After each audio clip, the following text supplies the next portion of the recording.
Bueno, como casi estamos en familia, yo casi diría que me podéis interrumpir en cualquier momento si queréis preguntar algo, ¿eh? Y lo hacemos como más ameno, o más familiar por lo menos.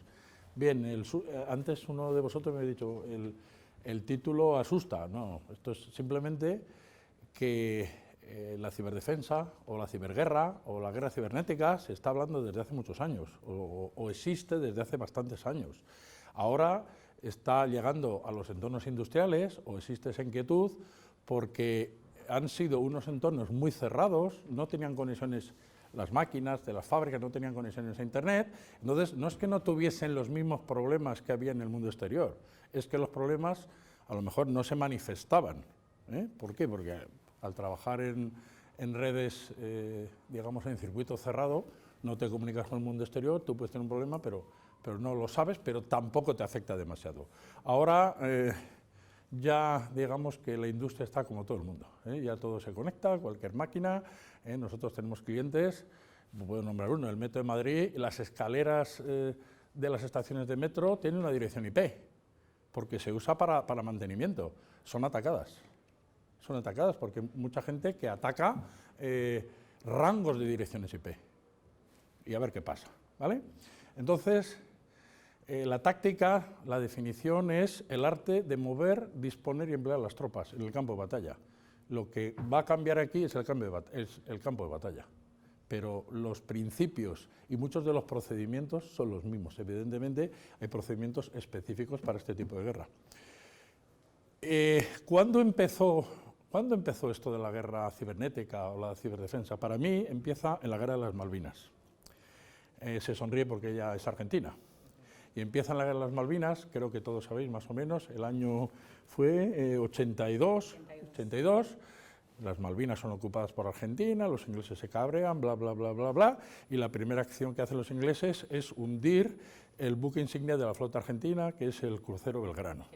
General Belgrano, unos 3.000 muertos, etc. Ahí no hay guerra cibernética, ahí hay un submarino nuclear. Pero los argentinos sí tienen una acción muy interesante, una reacción muy importante después, y es que un avión argentino es capaz, volando a ras del agua, digamos, muy cerca del agua, para no ser detectado por los radares ingleses o británicos, es capaz de llegar hacia la flota, elevarse a una altura suficiente, disparar un misil y hundir un buque inglés. Entonces, los ingleses pues se cabrean muchísimo, como es lógico, y empiezan a preguntar, a ver, ¿quién nos ha atacado? ¿Cómo ha sido? Resulta que el avión era francés, era un Super Étender francés, y el misil era un Exocet también francés. Esto se ha sabido X años después, o 20 años después. Margaret Thatcher llama a su homólogo en Francia y dice, bueno, a ver qué va a pasar aquí. Inmediatamente los franceses hacen dos cosas, ponen a disposición de los pilotos británicos una escuadrilla de aviones iguales al que les había atacado, para ver cómo se pueden combatir en un duelo aire-aire, y por otra parte les dan unas claves para desactivar el misil, para desactivar la carga explosiva que llevaba el misil. Los argentinos hacen varias acciones posteriores, de hecho prácticamente casi llegaron a hundir un portaaviones, pero ¿cuál era el problema o por qué no tenía efecto? Porque el misil llegaba, pero no explotaba, porque los ingleses tenían una clave que desactivaba las espoletas o la espoleta del misil. Entonces tuvieron incluso la suerte de que en uno de esos misiles dio en la Santa Bárbara, donde estaba toda la munición del portaaviones, y casi lo hunden. Pero para mí es el primer ejemplo de guerra cibernética. Dice, tú me disparas, pero yo aquí lanzo una señal al aire, desactivo el software que a ti te hace detonar y asunto concluido. Y todos están felices. Eso se ha sabido mucho tiempo después. Bueno, no me quiero enrollar demasiado. Entonces, pasa, por favor. Primera cosa que me gustaría decir. Si no te preparas para la guerra, no tendrás la paz. Ese es el lema, es un aforismo romano de las legiones romanas, pero es el lema de la Academia General Militar de Zaragoza, que como ha dicho tan amablemente la presentadora, pues ahí estudié durante 4 años. ¿Vale? ¿El francés? ¿Perdón? ¿El americano? Francés. Todo francés. Entonces, bueno, se trata de estar preparados. Si en estos entornos industriales, como hemos dicho, que pueden tener esas vulnerabilidades, no estamos preparados, pues un día nos llevaremos un disgusto. Federico II de Prusia fue alguien importante militarmente, pero tiene una frase que me gusta mucho, que es perdonable ser vencido si te atacan con fuerzas superiores y no puedes resistir. Bueno, tiene perdón, pero lo que nunca tiene perdón es que te sorprendan, ¿no? Y hay muchas formas de sorprender. Algunos principios tácticos. ¿Qué es la seguridad? Estamos hablando de seguridad. Precaverse contra la acción del adversario evitando que nos sorprenda, evitando la sorpresa. Es fundamental evitar la sorpresa. Y hay sorpresa, hay seguridad estratégica que se basa en la información. ¿Qué sabemos de lo que está pasando en el mundo? Pues si está pasando tal cosa, si hay tales tipos de ataques, si hay no sé cuántos virus, no sé qué, voy a preparar mi defensa. Y la táctica se basa en el adecuado empleo de los procedimientos. Voy a organizar mi sistema informático, mi sistema de información, adecuadamente con los elementos adecuados para evitar la sorpresa. ¿La sorpresa cómo se define? La sorpresa consiste en obligar a combatir al adversario en el lugar o momento inesperado para él, si no, no hay sorpresa. O emplear medios o procedimientos que le sean desconocidos. Pongo ahí unas gráficas, podemos tener una puerta trasera de un programa que se activará tal día, tal hora, hará no sé qué. Podemos tener, bueno, por internet, que nos roba la cartera a mucha gente todos los días. O podemos tener un ejemplo del avión invisible, medios o procedimientos desconocidos. En este mundo de la cibernética, esto de los procedimientos desconocidos salen todos los días hay nuevos tipos de exploits, nuevos tipos de ataque, nuevas formas de robar o dinero o información. Importante concepto, la flexibilidad, que es la capacidad de adaptarse a los cambios de situación, que no tiene nada que ver con la desorganización. Tenemos que tener nuestros sistemas perfectamente preparados, perfectamente capacitados para la defensa, pero debemos ser capaces de ser flexibles en función de, iba a decir, por dónde nos vengan los tiros, si me permitís la expresión. Es decir, nosotros podemos pensar que va a pasar esto y esto y esto, pero a lo mejor pasa otra cosa. Por lo tanto, es esa capacidad de reacción, importante. Aquí tengo ¿qué tengo que hacer para que arranque esto ahora? Dale con el ratón ahí encima. Esto es un ejemplo de la red de Internet que tenía Yugoslavia en el año 99 cuando le atacó la OTAN, los bombardeos. Y es un ejemplo para que veáis cómo Internet, en un país que no era tampoco una cosa del otro mundo, como era Yugoslavia, y en el año 99 estaba lo suficientemente desarrollado y preparado como para que por muchos bombardeos que la OTAN les hizo para destruir toda su infraestructura industrial, creo que muchos lo recordaréis, la red era capaz de recuperarse cada día. Eso se llama flexibilidad. ¿Todo esto para qué sirve? Pues para aprender a decidir. Y aprender a decidir, yo os voy a contar la versión militar, se basa en dos cosas. En los factores de la decisión, que son misión y situación. La misión es qué tengo que hacer, qué me mandan a hacer. Y la situación se basa en el estudio de 4 factores, que son el terreno, el enemigo, el ambiente y los medios. Veremos un poco cada uno de ellos. La misión, he puesto un ejemplo en este caso, un ejemplo que es del Real Decreto del año 2010, por el que se regula el Esquema Nacional de Seguridad, y habla de palabras como disponibilidad, autenticidad, integridad y confidencialidad. Si cumplimos estas 4 cosas, seguramente tendremos seguridad en nuestro sistema. El terreno. Tradicionalmente, las guerras, los combates habían sido en tierra y mar, después apareció el medio aéreo, después el espacio, y ahora hablamos del ciberespacio.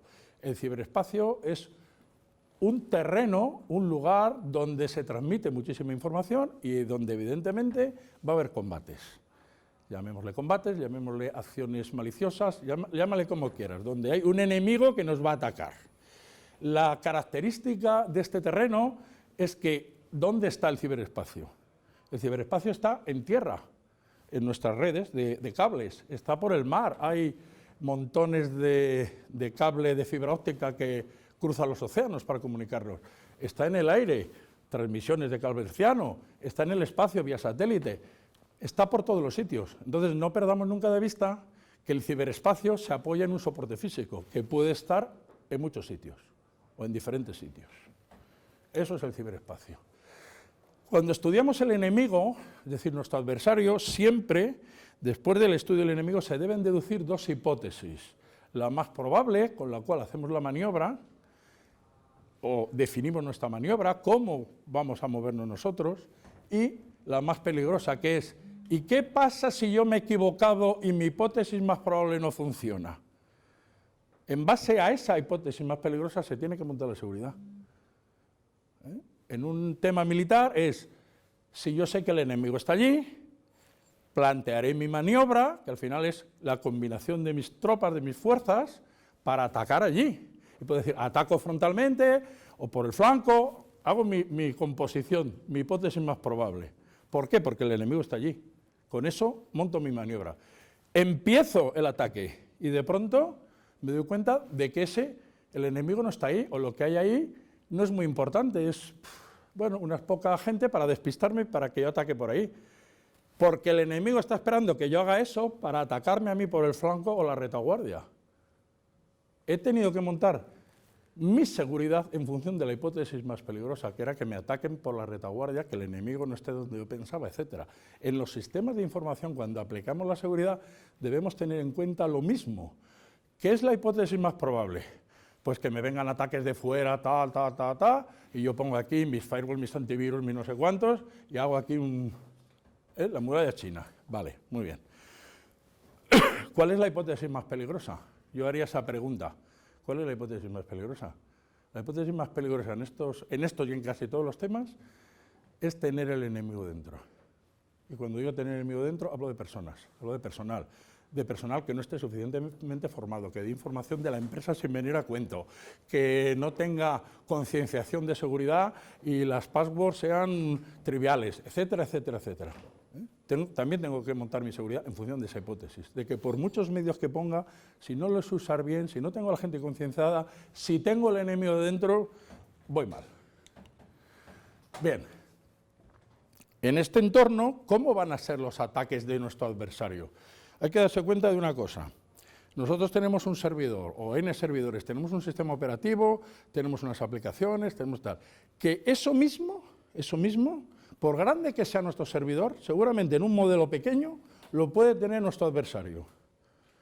Tiene nuestro mismo sistema operativo, tiene nuestra misma base de datos, tiene conocimientos que puede adquirir por Internet, puede tener conocimientos sobre nuestra empresa, de qué tenemos nosotros, de cuál es nuestro sistema, de cómo lo tenemos desplegado, puede tener muchísimos conocimientos y puede estudiar y planificar perfectamente su ataque. Su ataque se va a caracterizar siempre por tres factores, que es rapidez en la acción. Cuando ya lo tenga estudiado y analizado y hecho en el laboratorio, lo va a lanzar. Y no va a estar días, va a estar segundos. Potencia, es decir, va a emplear todos sus recursos, y profundidad. Va a tratar de llegar hasta el último de nuestro host, hasta el punto más adentro de nuestra organización, porque seguramente allí es donde tenemos lo más importante, donde podemos tener, ya no digo dinero, pero los planos de nuestros diseños industriales, los nombres de los trabajadores, las nóminas, etcétera, etcétera, ¿no? Entonces, eso mismo es exactamente las mismas características que tienen las unidades acorazadas.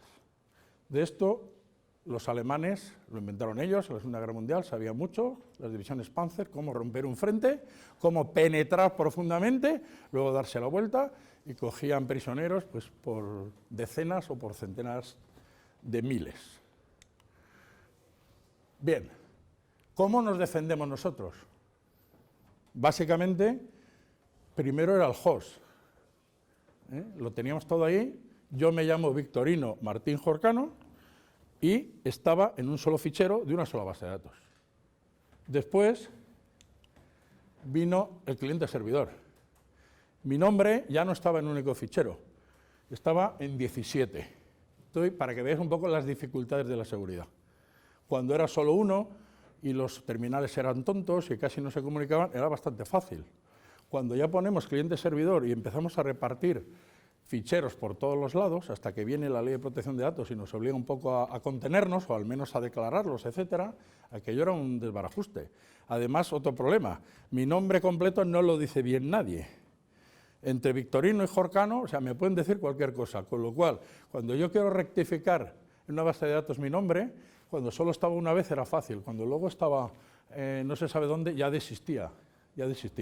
Bueno, después vino la nube, vino Internet, la vamos a apartar un poco, y como vimos que era peligroso, empezamos a dar servicios a Internet, empezamos a poner servidores, servidor web, de FTP, de correos, de DNS, decidimos que era mejor unirlos y que todo entrara por un router, luego detrás del router pusimos un firewall, pusimos switch, pusimos otro firewall, otro nivel, un segundo nivel, tercero, cuarto, lo que queramos, pusimos un IDS, etcétera. Y yo digo, esto me suena. ¿Y me suena a qué? Pues me suena a eso. Si yo pregunto, ¿qué os parece eso? ¿Qué me diríais? Mucha gente dice el Pentágono. Pues no es el Pentágono. Es la ciudadela de Jaca. Está para defender el paso del Pirineo, porque al final, por mucho que estemos inventando, eso está inventado. O sea, este tipo de fortalezas tienen... perdonad. Quería apuntar. Tienen un glacis, que es una zona despejada, donde hemos cortado los árboles para cuando venga el enemigo, primero ver qué viene y segundo arrearle ya. Luego tenemos un foso, donde pondremos, si podemos, hasta cocodrilos, para que lo tengan que pasar. Luego tenemos una muralla, la muralla tiene unas torres que se apoyan mutuamente unas con otras. Aunque no hayáis visto la fortaleza de Jaca, todos habéis visto castillos. Y al final es ir poniendo obstáculos, ¿no? Y un punto central donde tenemos absolutamente la torre del homenaje de los castillos, ¿no? Bueno, y si estamos en el campo, a campo abierto, esta estructura no nos vale. En campo abierto podemos tener nuestro host. Al enemigo lo tenemos no se sabe dónde. Puede estar, bueno, lo he puesto con cara de malo para que se vea claro, ¿no? No se sabe dónde está, pero está. Entonces decidimos montar una DMZ, que es sacar información de este sistema, ponerla aquí para que sea accesible por Internet, de tal forma que si me matan aquí, yo tenga el core de mi negocio, lo tenga en ese host más interno, ¿no? Y esto le decidimos, igual que militarmente, pues ponerle alambradas, le pongo minas, le pongo cortafuegos, ir traduciendo a IDS, IPS, firewalls, antivirus, le pongo de todo. Y digo, aquí tengo un muro, tal, y por aquí no pasan. Y entonces la respuesta es, ya veremos si pasan. Entonces, como no me fío, he puesto la DMZ, pongo un segundo nivel, y le pongo lo mismo, no lo he duplicado, pero le pongo más obstáculo. Con respecto al obstáculo tengo que decir una cosa, y es algo que observo con mucha frecuencia en las empresas en general. No tenemos el concepto de qué es un obstáculo y para qué sirve. Y lo voy a aplicar en términos de infantería. En la Academia de Infantería en Toledo, si tú hacías un tema táctico y dices, voy a poner un batallón, una compañía en defensiva, me pongo aquí en esta cota, no sé qué, aquí hago mis trincheras, pongo todos los soldados a cavar, me protejo y además voy a poner una alambrada por delante. O voy a poner una alambrada con unas minas y no sé qué. Estupendo, muy bien. ¿A qué distancia la pones? A tal distancia. Si ese obstáculo no está vigilado, es decir, mirando qué pasa, y cubierto por el fuego, hablo de infantería, es decir, si no pones unas ametralladoras con fuego cruzado para que el que quiera pasar por ahí tú la rees, te ponen un 0. ¿Por qué? Porque cualquier obstáculo que no esté vigilado, aquí voy a decir solo vigilado, pero vigilado y batido por el fuego, será removido por el adversario. ¿De qué sirve poner una alambrada si luego llega uno con unas tijeras y la corta y pasa? ¿De qué sirve poner un firewall que emite tantos logs diariamente que no hay ojo humano que sea capaz de leerlos? ¿De qué sirve poner un antivirus si después muchas veces no lo actualizamos y además las alarmas que nos da casi ni nos las miramos? Entonces, si hacemos caso, es decir, lo quiero visualizar todo, tenemos un problema, que tenemos que poner una persona a monitorizar la red, a monitorizar el antivirus, otro a monitorizar el IDS, otro el firewall, otro, y necesitamos un buen pelotón de gente para vigilar el obstáculo que hemos puesto, lo cual tampoco es como muy práctico. La esencia o la idea es poder concentrar todo eso para que vigilen unos pocos. Ahora lo veremos más adelante. Bien, entonces, ¿este enemigo qué va a hacer?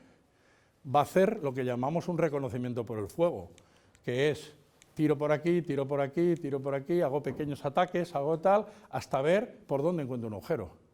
Esto podía ser perfectamente un rango de direcciones IPs, o una IP y diferentes puertos. Estoy probando. Creo que sabéis de lo que hablo.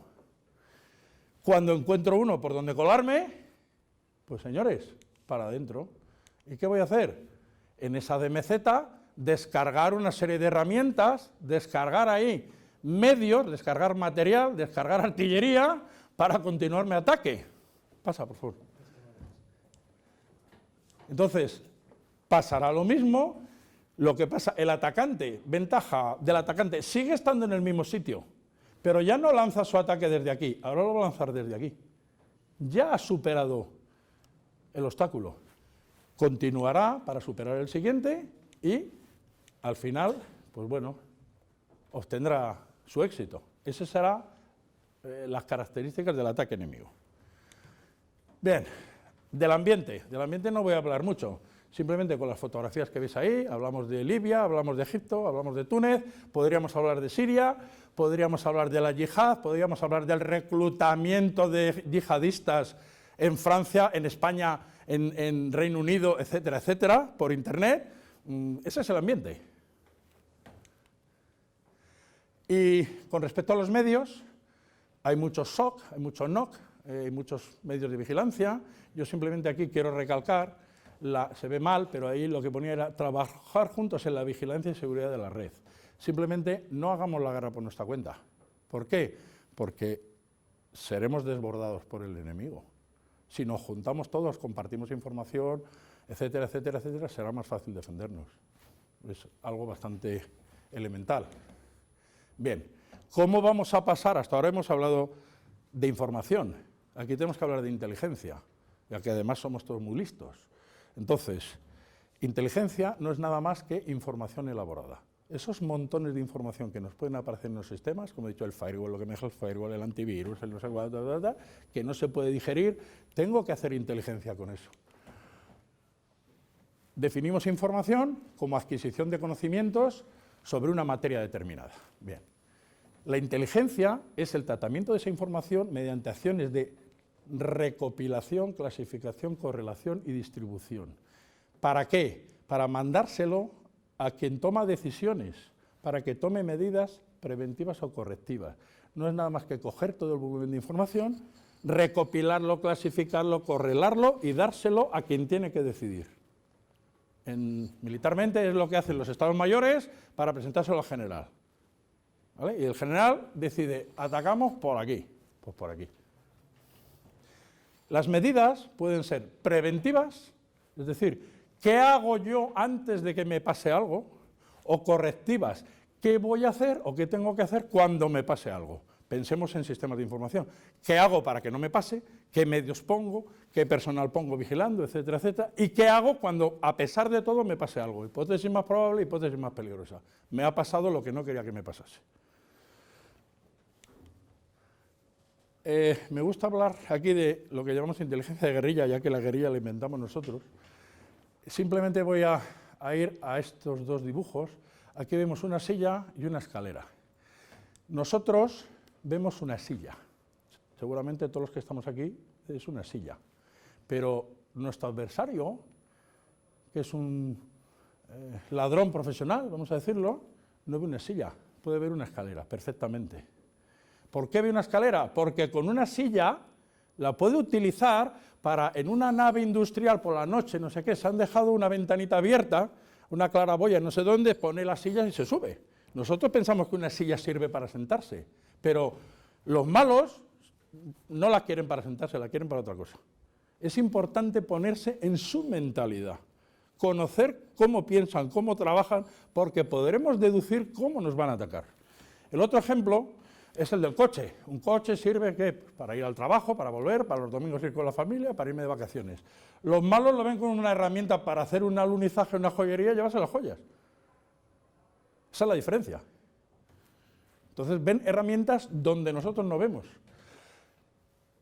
En sistemas informáticos aún existe todavía el timo de la estampita y el timo del tocomocho, en versión cibernética. Ayer o antes de ayer he oído por la radio que han detenido a una señora de 70 años, o de más de 70 años, no recuerdo bien la noticia, por hacer el timo del tocomocho. Todos lo conocéis, ¿no? Y el timo de la estampita. ¿Nadie lo conoce? ¿No sabéis de qué hablo? El billete de lotería me ha tocado, soy tontito, la estampita, el dinero. Pues eso, en el mundo real, funciona todavía. Antes de ayer han detenido a una señora de 70 años o más que se dedicaba a eso. Aquí pongo un ejemplo de esa especie de timo, que es cómo entrar en un sistema de una forma tonta.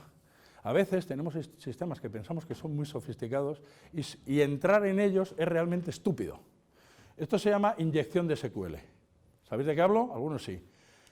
Nosotros ponemos una pantalla que dice usuario y contraseña. Evidentemente, usuario Pepe hará una pregunta a una base de datos. Si el usuario Pepe existe, perdón, he dado aquí donde no debía. Joder, pues sí que le he dado. ¿Estoy dando para atrás o para adelante? No, ahí. Joder, perdonad. Decía, ponemos Pepe, el usuario, el sistema preguntará a una base de datos o dentro del programa estarán metidos los nombres y si el nombre existe y está autorizado, adelante. Lo mismo hará con la clave. El código SQL permite, en determinadas condiciones, el que si en lugar de eso pongo, como veis ahí, pues comilla or 1 igual a 1 guión, cuando el sistema vaya a preguntar, dirá, usuario, yo pongo usuario, Juan. Juan no existe, no es Pepe, Juan no existe. Juan me diría, no. El sistema dirá, no. Pero a continuación sigue ejecutando, dice, si el usuario es Juan, no es Juan. O 1 es igual a 1, tira para adelante. Como 1 siempre será igual a 1, tirará para adelante. Siempre. Eso que parece una tontería ha permitido hacer miles, decenas o centenares de miles de intrusiones en sistemas informáticos muy potentes. Y sé de qué me hablo. Con esa estupidez. No lo probéis porque seguramente no funcione. ¿Vale? O sea, poniendo una condición OR, si pasa esto, si esto no es igual a esto, no entiende. Pero si O 1 es igual a 1, pues para adentro. Bien, ahora aquí tengo un ejemplo de un sistema mucho más complejo. Hay ordenadores, o la mayoría de ellos, que la zona de memoria, su memoria, no distingue dónde se están ejecutando las líneas de programa con los valores que tienen para trabajar ese programa. Y es tan sencillo no. Cuando se programa adecuadamente, se conoce el procesador. Repito, se puede tener un procesador igual más pequeño y un sistema operativo igual, y trabajando con paciencia, se puede hacer que, ¿qué día llevo? Que por desbordamiento de buffers, que se llama, es decir, nosotros en un campo lo hemos pensado para que el usuario ponga un nombre, pero si no hemos controlado la longitud, el nombre a lo mejor en la base de datos es de 25 caracteres o de 30, nombre y apellidos, pero resulta que ese campo, si no lo controlas, a lo mejor tiene 512 bytes. Y si empezamos a meter cosas aprovechando esos 512 bytes, se consigue una cosa que se llama desbordamiento de buffers. Conseguimos que esa información sobrepase el espacio de las variables locales y se ponga por aquí.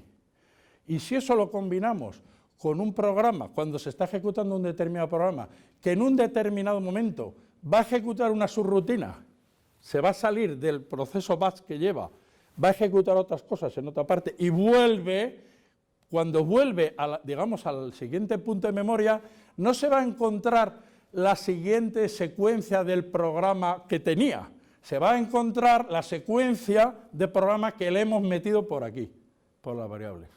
es una cosa muy sofisticada, pero también se hace muchísimas veces. La gente buena trabaja con cosas de estas. He puesto dos ejemplos, uno muy fácil, para que veáis que muchas veces es muy fácil, y otro complejo para que veáis que no es tan fácil, pero se puede. Bien, la inteligencia operativa de seguridad, ¿en qué consiste? En analizar en tiempo real y de forma dinámica el estado de la seguridad, la situación de la seguridad de mi negocio.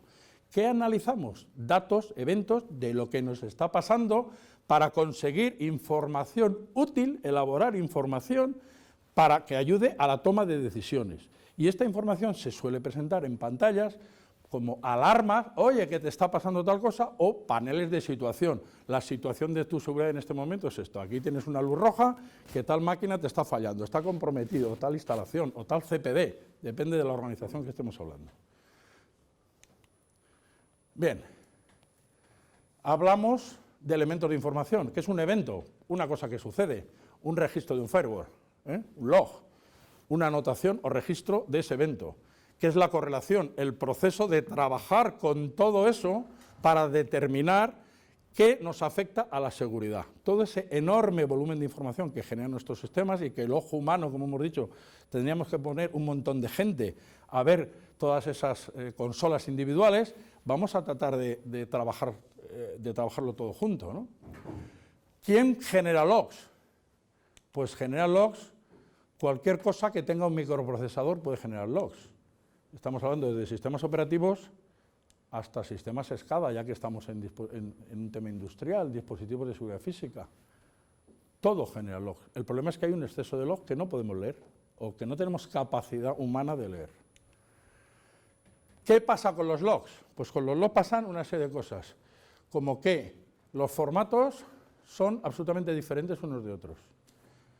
Son poco procesables, porque muchas veces no ponemos la información que es útil desde un punto de vista de tratamiento de la información automatizada. Un log más o menos sensato pues debe tener una dirección IP origen, una dirección IP destino, un timestamping, cuándo pasó, un código de qué está pasando, un campo de observaciones y poco más. Muchas veces esos logs que hacemos son esos mensajes que nos salen en pantalla cuando hay un error, avise usted al supervisor de no sé qué, no puede usted acceder, pero no dice nada más. Eso tiene difícil tratamiento. Y, por otra parte, la mayoría de esos eventos que se producen no son de seguridad, son de que las cosas funcionan correctamente, que una máquina se ha encendido, que una máquina se apaga, que esto, tal, o no son útiles para generar alarmas. Nos encontramos que tendremos que buscar la aguja en el pajar. ¿De acuerdo? La monitorización, ¿qué hace? Facilita la generación de alertas en tiempo real. Permite acceder desde un único punto a cualquier log, permite análisis forense, posibilita la custodia de visualización de cosas futuras, qué pasó hace 6 meses en esta IP, por ejemplo, y nos permite estudiar y establecer bandas de normalidad para establecer nuestras medidas preventivas. La clave de todo esto es el filtrado, que es pasar de millones de eventos a decenas de alarmas. Es como un embudo. Recolectamos todo, recogemos todo y empezamos a ver qué pasa, qué quitamos, buscamos diferentes cosas, encontramos o no encontramos, si no encontramos fuera, hasta que si encontramos se convierten en alarmas. Porque si no, somos capaces de pasar de millones de eventos a decenas de alarmas, tendremos un sistema igual de, digamos, de inútil a la hora de visualizarlo, a la hora de mirarlo, que los demás. Tenemos que recolectar toda esa información y ser capaces de dar pocas alarmas, las que son de verdad, y que sean tratables primero por el ojo humano que estamos monitorizando, que no les haga una lista ahí que no puedan ni ver, y segundo, que seamos capaces de actuar para que eso no pase, o que no pase nuevamente.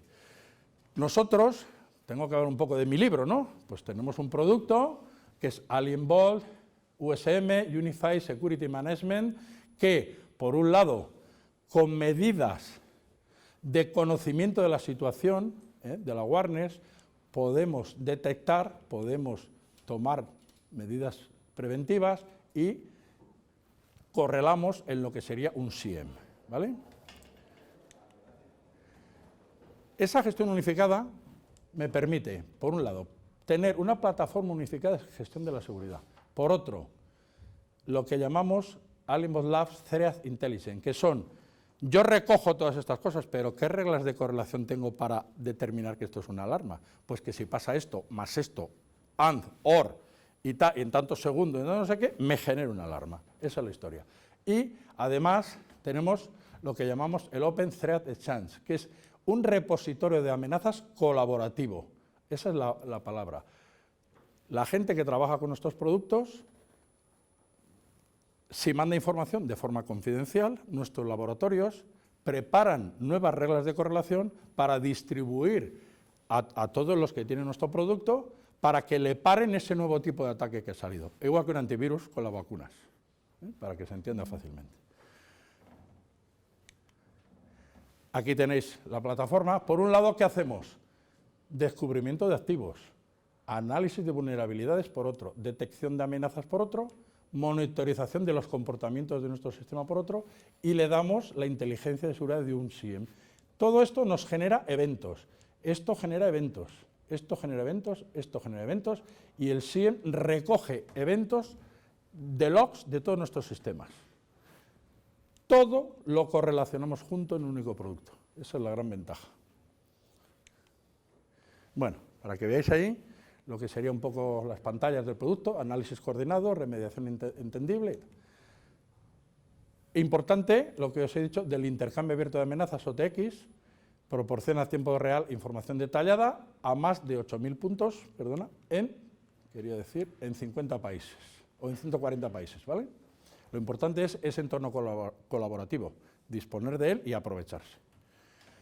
Por un lado, decir que ese entorno está embebido en nuestro producto, pero por otro lado está como producto open source en nuestra web. O sea, cualquiera puede entrar en la web y preguntar por una IP.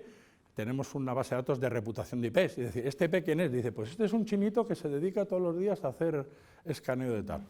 Y te lo cuenta. La diferencia es que, claro, evidentemente hay que teclear la IP. Cuando está embebido en el producto te lo dice directamente. No se trata de hacer una demo del producto, sino de decir un poco sus posibilidades y capacidades. Y ahora, para terminar, quería simular un ejercicio táctico que en su día simulamos en un ejercicio de ciberdefensa y que funcionó a la perfección. Como antecedentes, contar, por ejemplo, un virus informático fue capaz de detener la producción de uranio de Irán de las máquinas centrifugadoras. Creo que eso lo sabéis todos. Unos años antes, los más jóvenes a lo mejor no se acuerden, pero como 20 años antes, cuando Israel tuvo noticia por sus servicios de espionaje de que Irán estaba construyendo una central nuclear, la atacó con aviones, la bombardeó, así directamente, con esas machadas que hacen ellos. Para lo cual tuvo que sobrevolar territorio jordano, evitar los radares jordanos, entrar en Irán y bombardear y volver. No hubo ninguna baja, porque los cogieron por sorpresa. Pero sí hubo un incidente internacional muy importante. Ahora, dice, de pronto Irán dice que me han jorobado todas las máquinas, o la gente se entera, me han parado la producción, y dice, bueno, según el New York Times, el gusano Stuxnet, lo estuvieron probando, los israelitas. Pues muy bien. O sea, yo no puedo decir que fueran ellos, nadie lo puede decir. Esa es otra ventaja, no hay conflicto diplomático. Entonces nosotros nos planteamos en ese ejercicio un astillero, o sea, algo que en España pues hay varios, hay muchos, un entorno industrial, un astillero, y además si es militar y está produciendo pues una fragata, una cosa de esas, puede tener mucha tecnología muy interesante para nuestro adversario. Entonces, en una operación clásica, ¿cuál sería el tema? Pues mira, la misión sería impedir o retrasar el funcionamiento del astillero. Retraso, igual que los iraníes en la central nuclear. Obtener información sensible y sin que nadie se entere. Para lo cual prepararíamos una operación, pues o con submarinistas, o aquí desde un helicóptero, o subiendo un helicóptero de un portaaviones, un desembarco anfibio, tendríamos que romper esas alambradas de noche, etcétera, etcétera. Si lo planteamos desde un punto de vista cibernético, la Operación sería penetrar en la instalación enemiga utilizando medios cibernéticos, efectuar acciones de sabotaje, introduciendo malware en sus sistemas y obtener información sobre qué y cómo produce el astillero. De momento muertos no vamos a tener. El objetivo ya veremos si llegamos, pero muertos no tenemos ninguno. Bien, ¿cómo se hizo esto? Conocer el entorno de trabajo de ese astillero y conocer su entorno personal. He dicho antes, lo peor que te puede pasar es tener el enemigo dentro, por desinformación o porque porque trabaje para el enemigo. Entonces, ese conocimiento, partimos de la idea, ya hemos conocido a alguien que trabaja ahí. Entonces, se le mandó un mensaje de móvil falso. Es decir, yo te mando a ti un mensaje de móvil que crees que te lo ha mandado que es tu amigo. Pero te lo he mandado yo, pero ahí le aparece el número de él, ¿vale? Y eso se puede hacer perfectamente. Entonces, ahí recomendábamos que se descargara una aplicación de Google que les venía muy bien para escuchar música. Y lo hace, porque como es tu amigo, lo va a hacer. Esa aplicación tiene unas características. Primero, que le hemos metido ahí una serie de cosas que solo se activarán cuando nosotros queramos y para esa persona nada más. Aunque esa aplicación esté en Google y se la descarguen 50.000, los otros 49.959 no verán nada. No les pasará nada, pero a ese sí. ¿En base a qué? Al IMSI, que es un identificador perfecto de cada teléfono, ¿no? Bien. Con ese malware, ¿qué pretendemos? Conocer el geoposicionamiento, como ya está en el teléfono de nuestra víctima. Cuando sale de casa y se va y ya está dentro del astillero, sabemos dónde está. Entonces, cuando está dentro, sabemos que hay una red wifi. Y entonces, nos conectamos directamente el teléfono a la red wifi del entorno industrial. Bien, cuando nuestra víctima entre en su sistema, lanzaremos, como estamos conectados a su teléfono, somos capaces de ver qué está viendo él en su pantalla. Y como además sabemos qué aplicación va a ejecutar, le hemos llamado Factory X, ejecuta una aplicación para el control de PLCs o el control de robot o de lo que sea. Nosotros, desde un sitio remoto, seremos capaces, además conseguimos una vulnerabilidad 0 day de esa aplicación Factory X, y somos capaces de hacernos dueños del sistema. Ni más ni menos. Descargaremos una applet de Java, etc. Y nos haremos con toda la información que necesitemos. Una vez hecho, organizamos nuestra retirada. En el caso, como veis aquí, en un ataque militar, tendríamos heridos o tendríamos tenemos que borrar las huellas. Aquí, pues prácticamente no tenemos que hacer nada. Si nos hemos descargado una herramienta que hemos tenido que introducir en algún ordenador atacado, antes de irnos la borramos. Borramos las huellas, aquí no sabe nada. Y lo más importante es que la gente del astillero no se ha enterado, por ejemplo, de que nos hemos llevado todos los planos del barco, si no queremos. Otra cosa es que le queramos interrumpir el funcionamiento y le estropeemos los PLCs o hagamos lo que sea. Pero ojo con el robo de información, porque el problema es que no nos damos cuenta, que no nos enteramos de que lo tienen. De esto los chinos saben mucho. Y pues como en vez de tener heridos no hemos tenido heridos, pues nos vamos a la playa a descansar, nos ponemos las medallas y ya está. Y espero que os haya gustado.